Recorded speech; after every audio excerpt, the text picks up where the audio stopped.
adoraram, e abrindo seus tesouros, entregaram-lhe suas ofertas, ouro, incenso e mirra.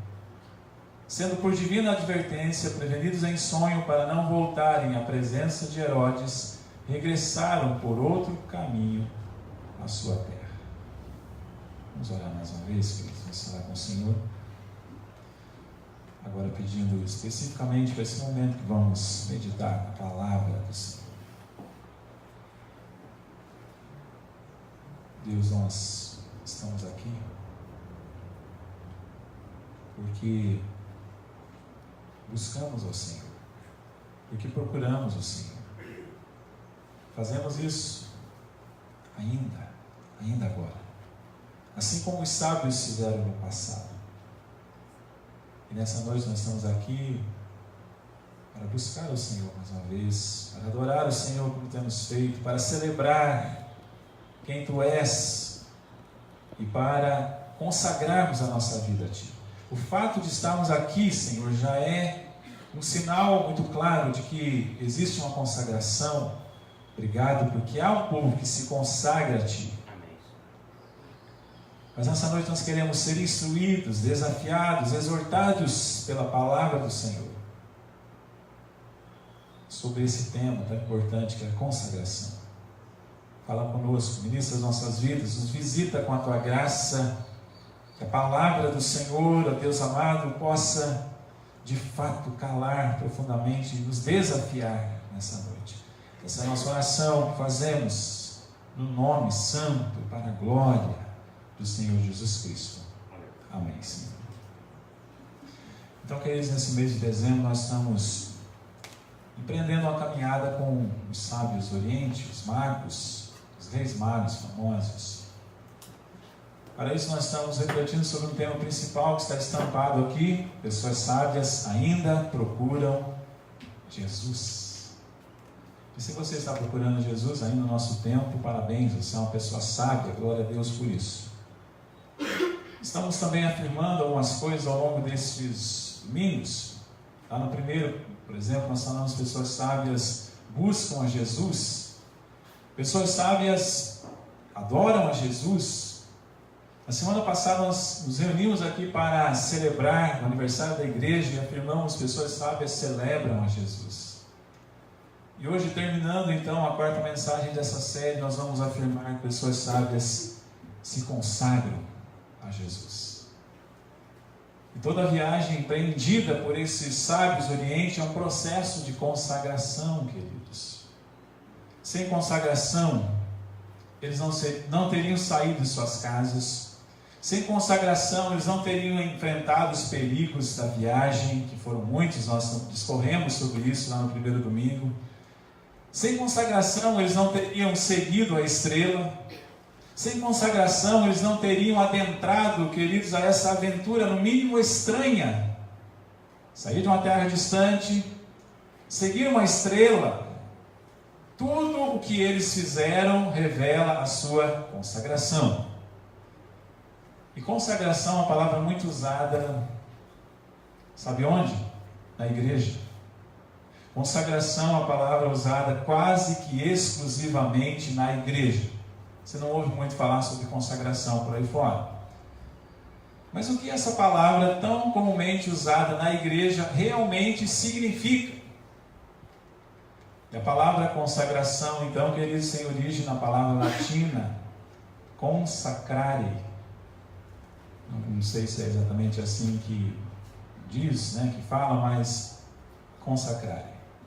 Que significa dedicar a Deus, uma divindade, não é usada exclusivamente ao Deus tal como nós usamos. Consacrar, então, vem do latim, significa dedicar a Deus, uma divindade, significa dedicar ao serviço divino e significa tornar sagrado. Essas três definições aí são importantes, esses três sentidos da palavra consacrar. Porque nós temos que ter essa noção que é consagração, é dedicar-se a Deus, dedicar-se ao serviço divino e a tornar sagrado. Este é o sentido, estes são os significados da palavra consagração. Sentido etimológico. Mas o que é consagração? Podemos também definir que consagração é dedicação exclusiva a uma divindade. Consagração é uma dedicação exclusiva ao Deus Todo-Poderoso. Consagração, queridos, é entender que nós não nos pertencemos. Quando nós estamos falando de consagração, nós estamos falando disso, de uma dedicação exclusiva ao Deus Todo-Poderoso e do entendimento de que nós não somos mais de nós mesmos, que nós não nos pertencemos. Nós pertencemos a Deus, nós temos um dono, que é o nosso Senhor, o nosso Deus. E olha só, existem muitas formas especiais de consagração. Aqueles que são presbiterianos de berço aqui, como eu, foram consagrados lá no início das suas vidas por um dos sacramentos adotados pela igreja presbiteriana, que é o sacramento do batismo. É um ato de consagração quando os pais querem consagrar os seus filhos ao Senhor, então eles trazem os seus filhos, e através desse sacramento eles têm essa atitude. Então lá começa a nossa consagração. Nós temos a consagração, já que o batismo é só uma vez na vida, nós temos a consagração através da participação da ceia do Senhor, que é repetida, um rito repetido.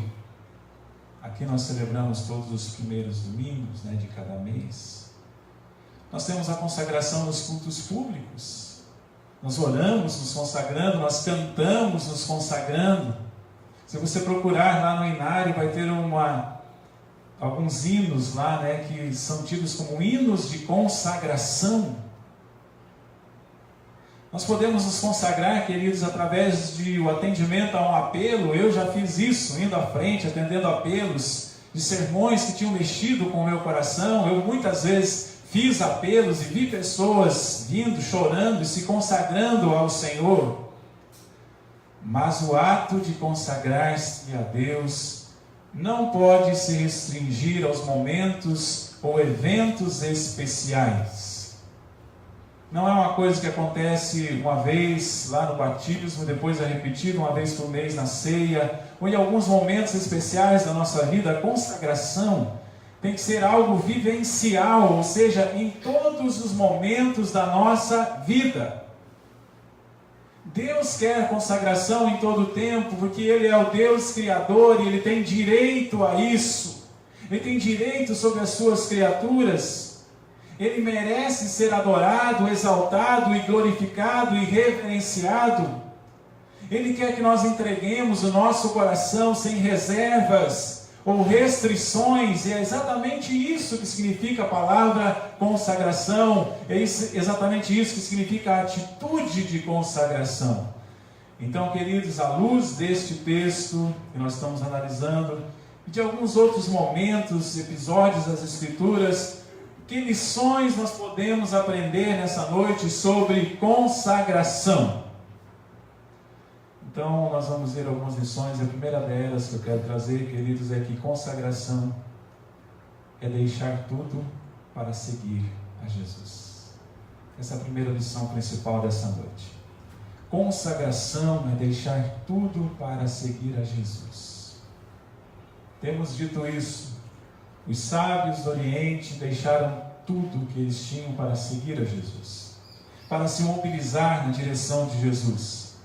E aqui nessa história nós temos um grande exemplo, mas também um grande desafio para nós. E quando nós olhamos para as Escrituras, nós vemos atitudes extraordinárias de consagração. Você conhece bem, nós vamos recordar algumas. Por exemplo, José foi para a prisão por causa da sua consagração. Se ele não fosse uma pessoa consagrada, ele teria sucumbido. Mas ele era uma pessoa consagrada, então ele se dedicou ao Senhor e ele preferiu ir para a prisão. Neemias deixou o seu conforto lá do palácio por causa da sua consagração. Elias desafiou o sistema perverso que estava reinando naquele momento da história de Israel por causa da sua consagração. Esther correu o risco de ser morta por causa da sua consagração. Daniel foi para a cova dos leões por causa da sua consagração. Se nós avançamos um pouco e vamos agora para a história da igreja, nós podemos apontar inúmeras pessoas que se destacaram por causa da sua consagração. Vou citar apenas alguns aqui, talvez alguns desses nomes você conheça, talvez outros não. Adoniran Judson, David Brainerd, Jonathan Edwards, George Whitefield, Hudson Taylor, que é chamado o pai das missões modernas. Para não citar apenas homens, Susannah Wesley, Sarah Colton Calley, que tem muitos hinos escritos. Se você olhar no inário presbiteriano, você vai ver esse nome, muitos hinos. Corrie ten Boom, uma história maravilhosa. Mary Livingstone, todos esses fizeram história, fizeram diferença por causa da sua consagração. No curso que eu fiz recentemente lá em Patrocínio, chamado CTM, Centro de Treinamento Missiológico, havia 108 pessoas lá fazendo esse curso, gente do Brasil inteiro e até de outras partes do mundo. Conheci gente, por exemplo, de Guiné-Bissau. Eu tive a oportunidade de conhecer muitas pessoas consagradas, pessoas que estão deixando tudo para se dedicar a um projeto espiritual. Conheci, por exemplo, uma missionária que está indo para a Croácia, um local muito difícil em relação à pregação do Evangelho. Outra que está indo para o Tadiquistão, vai ser missionária lá da APMT, Agência Presbiteriana de Missões Transculturais. E um pastor que está indo para lá perto de onde o Micael veio, para o Oiapoque, que é muito conhecido também, o extremo dos extremos do nosso Brasil. Pessoas consagradas estão deixando tudo para seguir Jesus. Mas sabe qual é o problema? Agora eu vou falar do problema, queridos. O problema é que consagração é uma palavra muito bonita quando se refere aos outros. Mas quando chega em nós, então a gente enche a boca para elogiar essas pessoas aqui, que se consagraram, e como isso é bonito, e se elas estivessem aqui, talvez nós aplaudiríamos. Repito, consagração é uma palavra muito bonita quando se refere aos outros, mas quando chega em nós, 3 pontinhos, queridos. Nós somos chamados a sermos pessoas consagradas. Nós somos chamados a sermos as pessoas consagradas do nosso tempo. Nós precisamos entender isso. Mas a questão é, essa é a nossa prioridade? Isso não vai atrapalhar os nossos planos tão bonitos que nós fizemos? Isso vai exigir renúncia? Isso vai custar quanto? São as perguntas que nós fazemos. Então, queridos, Deus espera ver pessoas consagradas. Sabe onde? Lá em Montes Claros. Amém, pastor Eugênio? Deus espera ver pessoas consagradas na Igreja Batista de São Paulo. Mas Deus espera ver pessoas consagradas na Igreja Presbiteriana, na verdade, em Florianópolis, queridos. Graças a Deus Ele está vendo, mas precisa ver cada vez mais, precisa ver mais pessoas consagradas. Pessoas, queridos, que reajam diante de Deus como Pedro e André, que reagiram da seguinte maneira. Olha só. Certo dia Jesus disse assim: vinde após mim, e eu vos farei pescadores de homens. Então eles deixaram imediatamente as redes e o seguiram. Isso é consagração. E Deus quer ver isso em nós. Então, essa é a primeira lição dessa noite. O que é consagração? É deixar tudo para seguir Jesus. Mas em segundo lugar, queridos, eu quero afirmar agora que a consagração é fruto de convicções firmes. A consagração, eu já disse o que ela é, mas agora eu quero falar um pouquinho de como que ela nasce.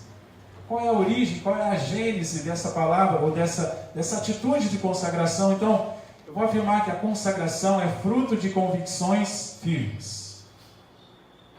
Todo o conjunto de ações dos magos do Oriente é baseado em suas convicções a respeito do menino recém-nascido.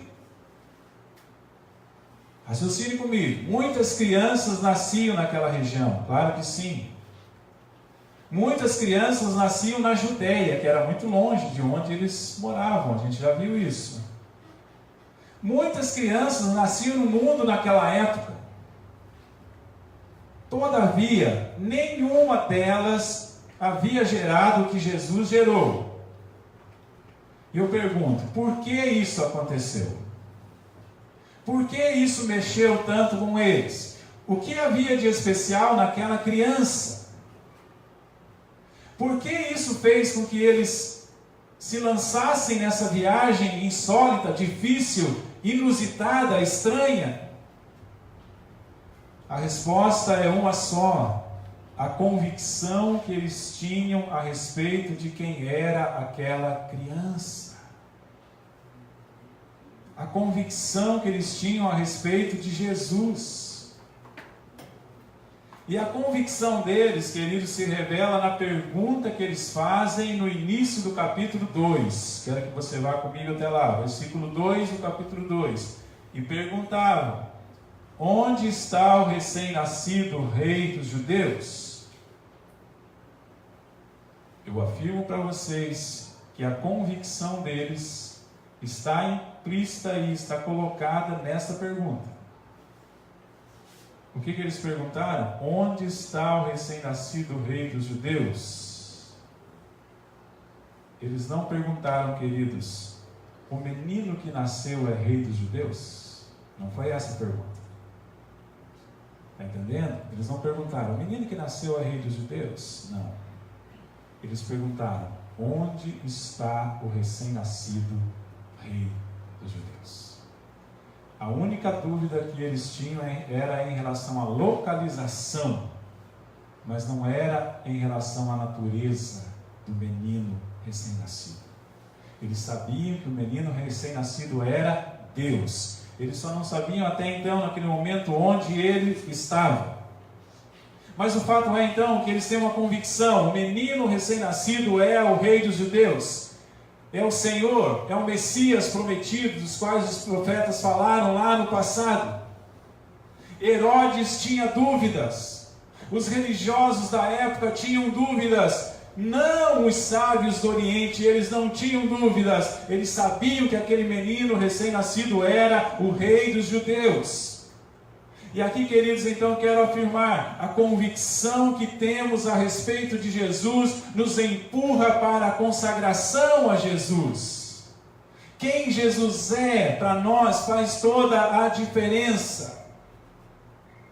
E para ilustrar então essa correlação entre convicção e consagração, eu quero lançar mão de um outro episódio da Bíblia. Nós vamos voltar bastante tempo atrás, nas Escrituras, narrado lá no livro de Daniel, capítulo 3, uma história que você ouviu de montão quando você era criança, e você conhece bem a história dos 3 amigos de Daniel.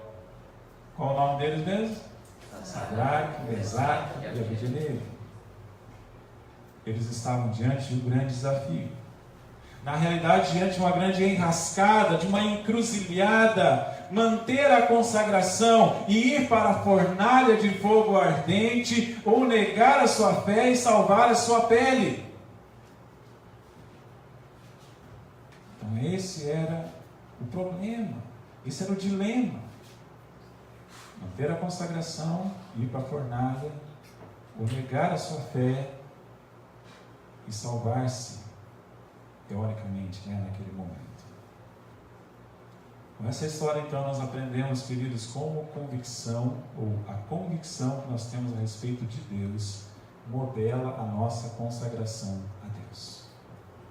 Eu vou dizer 3 coisas para explicar isso. O que aqueles jovens tinham, em termos de convicção, que fez tanta diferença na sua consagração? Então, eu quero dizer que eles tinham convicção quanto à existência de Deus. Eles realmente confiavam, sabiam que Deus existe. Eles não tinham dúvidas em relação a isso. Quando Nabucodonosor, o rei, em questão, os chama e diz: olha, nós temos um Deus. E se o Deus que nós servimos, que nós temos a certeza que existe, quiser nos livrar, Ele vai nos livrar da fornalha de fogo ardente. Mas se Ele não quiser, fica sabendo, tu, ó rei, que não tem problema, nós vamos ser lançados, porque nós temos a nossa consagração ao Senhor. Eles tinham convicção quanto à existência de Deus. Sem convicção de que Deus existe, não é possível nós nos consagrarmos a Ele. Então é aí que começa, queridos. Nós precisamos ter essa convicção muito firme no nosso coração. Deus existe. Deus é Senhor. Então nós nos consagramos a Ele. Mas a segunda convicção, eles tinham convicção quanto ao poder de Deus. Não apenas quanto à existência de Deus, mas também quanto ao poder de Deus. Na frase que eu disse: fica tu sabendo, ó rei, que se o Senhor quiser nos livrar. Eles estavam falando uma insanidade, porque lá estava a fornalha aquecida, ninguém saía vivo de lá, mas eles estavam falando isso. Nós cremos que Deus existe, e se Ele quiser, Ele vai nos livrar, e nós vamos sair de lá ilesos. Então, eles são consagrados porque eles sabem que Deus existe, eles são consagrados porque eles têm convicção do poder de Deus, mas eles também tinham convicção quanto aos preceitos de Deus. Eles sabiam que os preceitos de Deus, os preceitos que eles haviam aprendido a respeito de Deus, eram corretos e eram os melhores para a sua vida. Por isso que eles dizem: nós não vamos negar o que nós aprendemos. Nós estamos convictos de que eles são os melhores para as nossas vidas, e por isso nós mantemos a nossa consagração ao Senhor. Querido, essas três coisas precisam nos acompanhar. Nós não podemos ter dúvidas de que Deus existe. Nós não podemos ter dúvidas de que Deus é poderoso. E nós não podemos ter dúvidas de que os preceitos de Deus, a palavra de Deus, é o que é melhor para reger a nossa vida. E isso deve nos empurrar para uma vida de consagração. Mas uma terceira e última lição nessa noite, voltando agora totalmente para o texto novamente de Mateus 2. Afirmar que consagração é entregar o que temos de mais importante. Isso é consagração. Então consagração, queridos, é deixar tudo para seguir Jesus. A consagração tem uma base, tem um começo, um início. Qual é? Ela é fruto das convicções que nós temos a respeito de Jesus. Mas consagração também é entregar o que temos de mais importante ao Senhor Jesus. Está muito claro nessa história. Os sábios do Oriente chegaram onde Jesus estava, prostraram-se, diz a Bíblia, em sinal de reconhecimento à sua divindade, ao seu senhorio, e então abriram seus presentes e entregaram ouro, incenso e mirra. Isso foi um ato de consagração. Isso é radicalmente diferente do espírito natalino atual. Você já pensou nisso? Pensamos no Natal que somos felizes pelo que nós ganhamos. Qual é a sua expectativa para a noite de amanhã? O que você vai ganhar? Pensamos no Natal em termos do que nós ganhamos.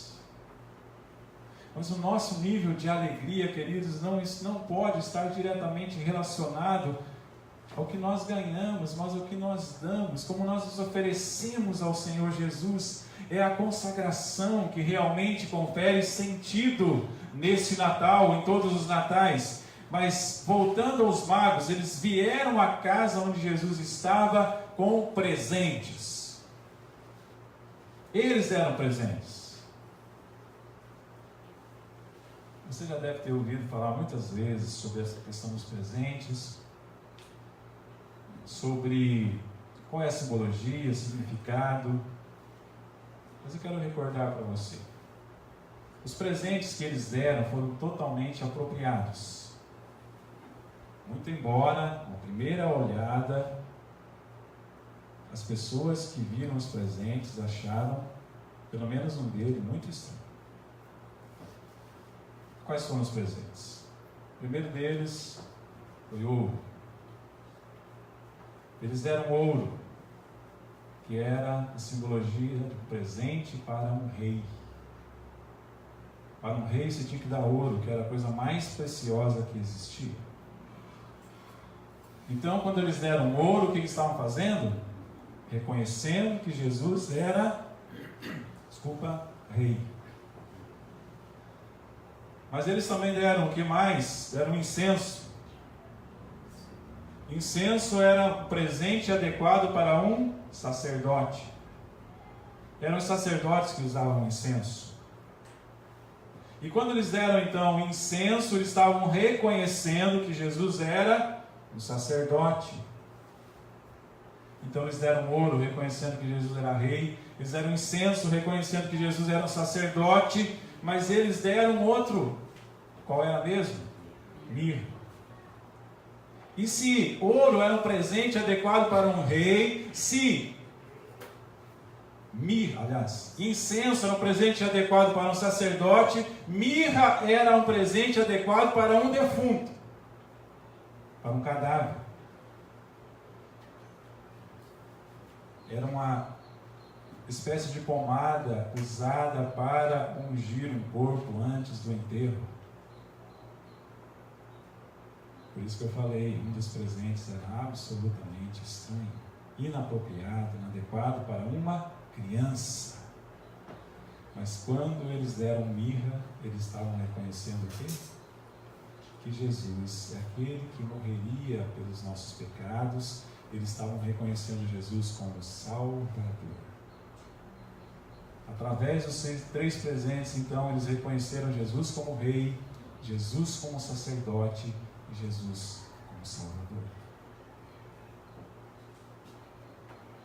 E assim como os sábios daquela época levaram presentes para Jesus, as pessoas da nossa época também devem presentear a Jesus. É assim que eu quero terminar nessa noite.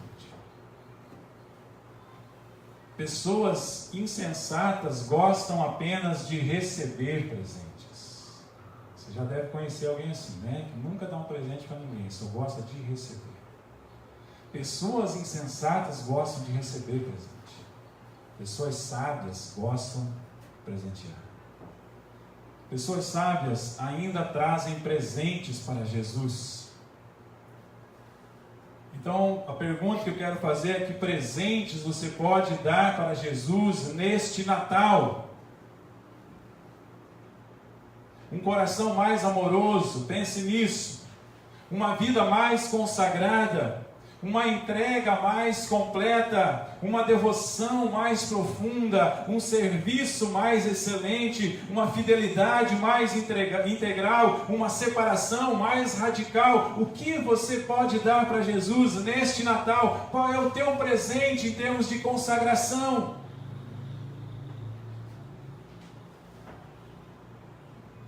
Eu quero terminar.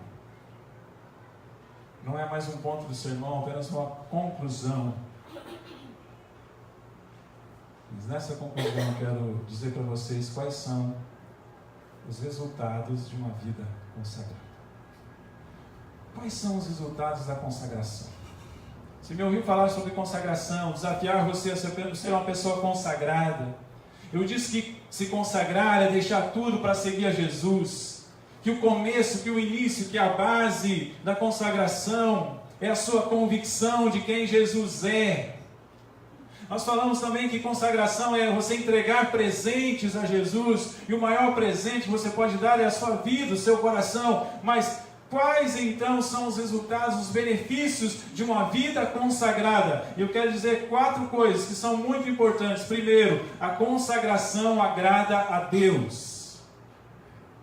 A consagração agrada a Deus, querido. Se você for uma pessoa consagrada, Deus vai se agradar de você. A segunda coisa é que a consagração gera distinção.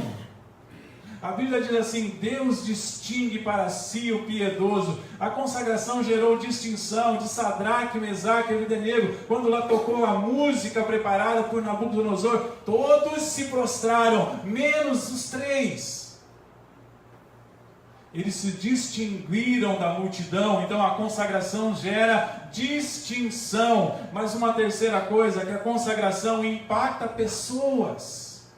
Então ela agrada a Deus, ela gera distinção e ela impacta pessoas. No caso lá de Sadraque, Mesaque e Abdenego, o primeiro que foi tremendamente impactado foi o próprio rei. No final ele disse: olha, só tem um Deus mesmo verdadeiro, que é o Deus de Sadraque, Mesaque e Abdenego. Então a consagração agrada a Deus, a consagração gera distinção, a consagração impacta pessoas. E finalmente, a consagração atrai milagres. Sadraque, Mesaque e Abdenego foram lançados na fornalha de fogo ardente e saíram de lá ilesos. Às vezes a gente pergunta: Deus, onde estão os seus milagres? Você não perguntou isso já? E se a gente perguntasse assim: onde estão as pessoas consagradas? Porque Sadraque, Mesaque e Abdenego só presenciaram aquele grande milagre de Deus porque eles se consagraram ao ponto de irem para a fornalha de fogo ardente. Os sábios do Oriente chegaram lá, se alegraram, viram o milagre de Deus, o menino, o rei dos judeus, o Messias prometido. O milagre de Deus, porque eles se consagraram, porque eles foram além, porque não foram como os outros. Consagre-se ao Senhor, queridos. Quando a gente se consagra, a gente agrada a Deus, a gente se distingue como pessoa, a gente impacta a vida de outras pessoas e a gente atrai os milagres de Deus.